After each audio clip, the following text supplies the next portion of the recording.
Suốt đây bọn con tụi ngọc này là rồi dạ về bay buồn ngày nên nhóm ta Covid hay tha là phết nhưng mà lấy về được bạn vậy cho người ta bị áp đưa tìm muối bọn con tìm muối được bây giờ đặt làm thế được vì một ngày tới một ngày vì còn ba đòn nếp tới là tới có sủa tới là tới có việc chặt đang cái đại luôn phim đây rồi thôi nhôm được cầm lặng vậy là nhôm không phải cái là tìm muối thì bạn con từ mùa nó slay chuyện hoạt động ở con một ôn này ở con sầm cá sải ở con cá bự bự một ôn sụp nhóm một ôn nè là thay nhóm sầm đai chư nhóm làm cho nhóm mình đang đặt sầm đai chư làm vậy ấy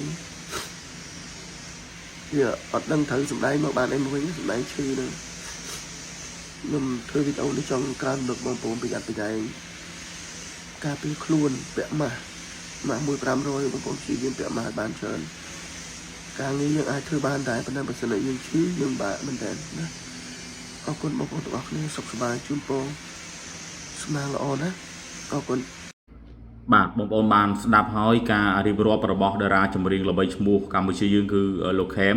គាត់បាននិយាយអំពីខ្លួនគាត់ដែលបានឆ្លង COVID-19 អូមីក្រុងប្រភេទថ្មីអញ្ចឹង COVID-19 មកដល់ពេលនេះគឺបានវាយលុកប្រទេសថៃយ៉ាងច្រើនមានអ្នកកើតរហូតដល់រាប់ពាន់រាប់ម៉ឺនអ្នកបាត់ទៅហើយ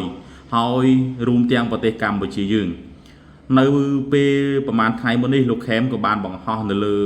Facebook page របស់គាត់ដែរថាគាត់មានកើតជំងឺ COVID-19 ប្រភេទថ្មីអូមីក្រុងបាទអញ្ចឹងក្រសួងសុខាភិបាលក៏បានបង្ហោះដែរកាលពីម្សិលមិញថ្ងៃទី13ឧសភាគឺបានរកឃើញអ្នកកើត COVID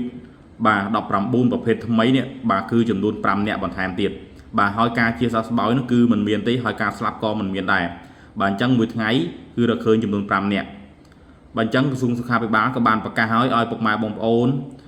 ប្រុងប្រយ័ត្នទាំងអស់គ្នាបាទទោះបីជាបច្ចុប្បន្ននេះមិនទាន់មានការរៀលដាលខ្លាំងយ៉ាងណាក៏ដោយក៏ប៉ុន្តែយើងការពារឲ្យបានមុនជាងការព្យាបាលបាទអញ្ចឹងនៅក្នុងរយៈពេល28ថ្ងៃចុងក្រោយនេះបាទបើតាមអង្គការសុខភាពពិភពលោកបានប្រកាសឲ្យថា28ចុងក្រោយ28ថ្ងៃចុងក្រោយនេះមានអ្នកស្លាប់ដោយសារ COVID-19 អូមីក្រុងថ្មីគឺរហូតដល់ 1600 អ្នកជាងបាទស្លាប់ដោយសារ COVID-19 ប្រភេទថ្មីដូច្នេះបងប្អូនតើណាមកណាការពារទាំងអស់គ្នាយើងត្រូវលាងដៃជាមួយនឹងសាប៊ូបាញ់អាកុលបាទពាក់ម៉ាស់ហើយជិះបានជិះទៅទីប្រជុំជនបាទហើយបន្ទប់របស់យើងផ្ទះរបស់យើងគឺបើកទ្វារឲ្យមានខ្យល់ចេញចូលបាទសូមអរគុណ